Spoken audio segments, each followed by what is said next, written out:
Sejumlah kapal masih tertahan di Selat Hormuz akibat situasi yang memanas di Timur Tengah. Akibat belum adanya kesepakatan antara Iran dan Amerika, Selat Hormuz masih dipadati oleh sejumlah kapal dari berbagai negara. Kapal-kapal ini terjebak di Selat Hormuz di antara blokade yang dilakukan Amerika dan aturan baru yang diberlakukan oleh Iran.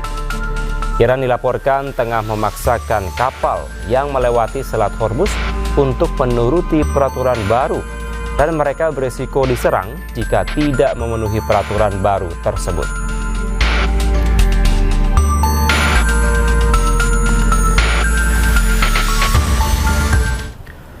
Pemirsa, kapal induk Perancis terlihat bergerak melewati terusan Suez menuju Laut Merah dan Teluk Aden.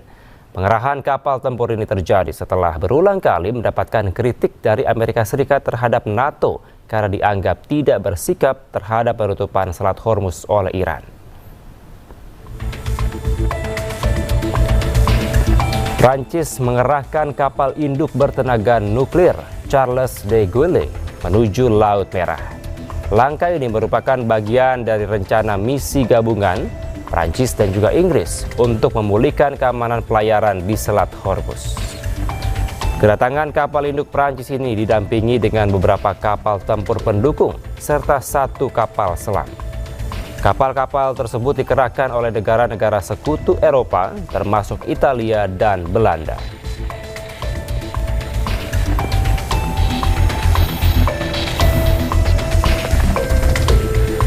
Citra satelit Eropa menangkap visual tumpahan minyak seluas 71 km persegi di Selat Hormuz dekat Pulau Kark. Tumpahan minyak tersebut diduga akibat ketegangan di Selat Hormuz.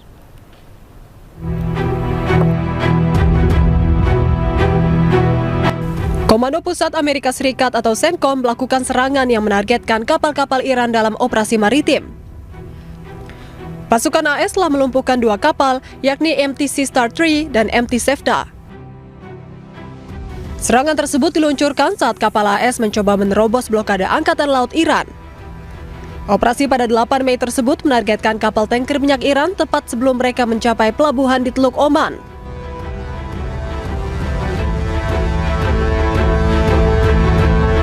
Citra satelit Eropa menangkap visual tumpahan minyak seluas 71 km persegi di Selat Hormuz dekat Pulau Kark yang merupakan pusat ekspor minyak utama di Teluk Persia.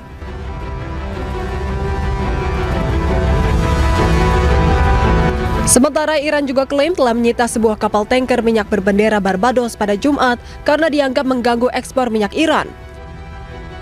Hal ini menambah situasi ketegangan di Selat Hormuz.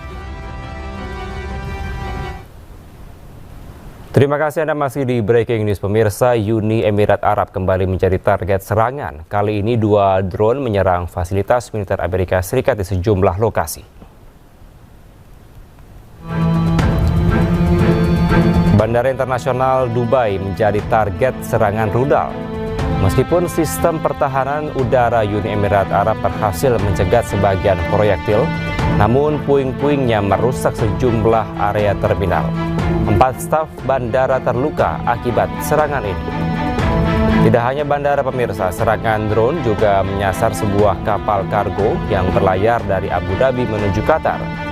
Kapal ini diserang di timur laut pelabuhan Masalih. Pemerintah Uni Emirat Arab mengecam aksi ini dan menyebutnya sebagai tindakan terorisme.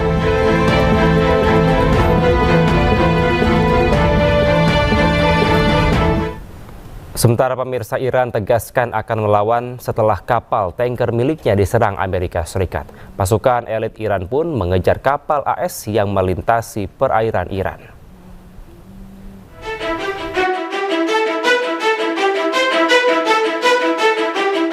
Asap mengepul dari kapal tanker Sea Star 3 dan MT Sevda usai pesawat tempur FA-18 Super Hornets Angkatan Laut AS menembak amunisi ke cerobong asap. Menurut Pusat Komando Militer Amerika Serikat CENTCOM, kapal tanker berbendera Iran tersebut berupaya berlabuh di pelabuhan Iran di Teluk Oman. Iran menanggapi serangan yang dilancarkan Amerika Serikat tersebut. Juru bicara Komisi Keamanan Nasional Parlemen Iran, Ebrahim Rezai, tegaskan setiap serangan terhadap tanker Iran dan komersil akan memicu serangan besar.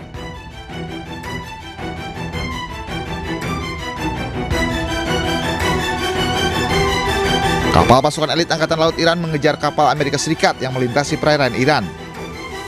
Dalam rekaman, kapal cepat Amerika Serikat berusaha kabur dari kejaran Iran. Seorang perwira Angkatan Laut meneriaki kapal Amerika untuk segera keluar dari wilayah perairan Iran.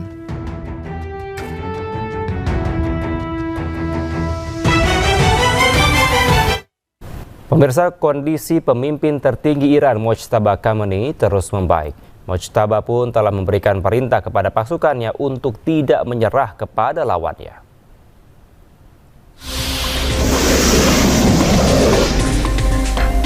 Konflik antara Amerika Serikat, Israel, dan Iran telah berlangsung selama 2 bulan. Pulihnya pemimpin tertinggi Iran yang baru, Mojtaba Khomeini, membuat kondisi di Timur Tengah semakin memanas. Sejumlah media di Iran mengabarkan setelah pulih, Mojtaba menggelar rapat. Kepastian pulihnya Mojtaba juga dikonfirmasi Presiden Iran, Masoud Pezeshkian. ما خدمت رهبر عزیزم رسیدیم. نزدیک 2 ساعت و نیم هم خدمتشون گفتگو داشتیم. اولا باید خدمت شما بگم نگاه ایشون، نوع برخورد ایشون واقعا یه انسانی بود صمیمی و متواضعانه. از یه رهبر آدم یه چنین برخوردی به آدم بکنه. Rencananya, Mojtaba akan segera muncul ke publik untuk menyampaikan pidato perdananya. Informasi ini sekaligus menepis klaim Amerika Serikat yang menyatakan Iran sudah tidak memiliki pemimpin lagi. Sementara Perdana Menteri Israel Benjamin Netanyahu juga meyakini pemimpin tertinggi Iran Mojtaba Khamenei masih hidup. Masih kondisinya belum diketahui dengan pasti, namun Netanyahu menyebut kekuasaan Mojtaba tidak sebesar ayahnya.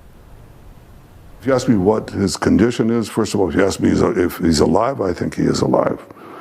What his condition is, it's hard to say. You know, he's holed up in some bunker or in some secret place, and he's. I think he's trying to exert his authority. I don't think he has the same authority that his father, the Ayatollah Khamenei, had. I don't think so. That's also creating the disruptions in that. Sementara pemirsa, Presiden Amerika Serikat Donald Trump tegaskan militer Iran telah kalah. Trump juga mengklaim Iran sudah memiliki pemimpin lagi. Pernyataan ini disampaikannya dalam wawancara di salah satu media di Amerika Serikat.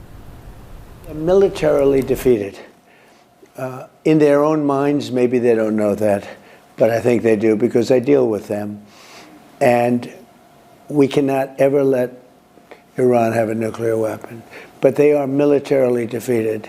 They have no navy, they have no air force, they have no anti-aircraft weaponry, they have no radar, they have no leaders. Their leaders are gone. The first set, the A team is gone, the B team is gone, and part of the C team is gone. But I think we're dealing with people that have a certain power. It's very interesting because, you know, they make a deal and then they break it, then they make a deal, they break it. It's a difficult group, but from a military standpoint, I mean, if we left today, it would take them 20 years to rebuild. We'll get that at some point, whatever we want. We have it surveilled. You know, I did a thing called Space Force, and they are watching that if somebody walked in, they can tell you his name, his address, the number of his badge. No, we have that very well surveilled. If anybody got near the place, we will know about it, and we'll blow them up. We'll blow them up. They are defeated, but that doesn't mean they're done. We could go in for 2 more weeks and do every single target. We have certain targets that we wanted to, and we've done probably 70% of them. But we have other targets that we could conceivably hit. But even if we didn't do that, you know, that would just be final touches. But even if we didn't do that, it would take them many years to rebuild. We cannot let Iran have a nuclear weapon because they're crazy. We cannot let them have access to nuclear. Obama did it. If I didn't terminate the Iran nuclear deal, they would have had it. And they would have used it on Israel and the Middle East right now. And maybe beyond. You know, they actually had rockets that You saw that the other day that could reach Europe. They would have used it 100%. And by the way, Pemirsa, Presiden Rusia Vladimir Putin menegaskan komitmen kuat negaranya untuk mendukung program nuklir sipil Iran. Rusia tetap akan mendukung operasional pembangkit listrik tenaga nuklir meskipun ada ketegangan geopolitik yang melanda kawasan Timur Tengah.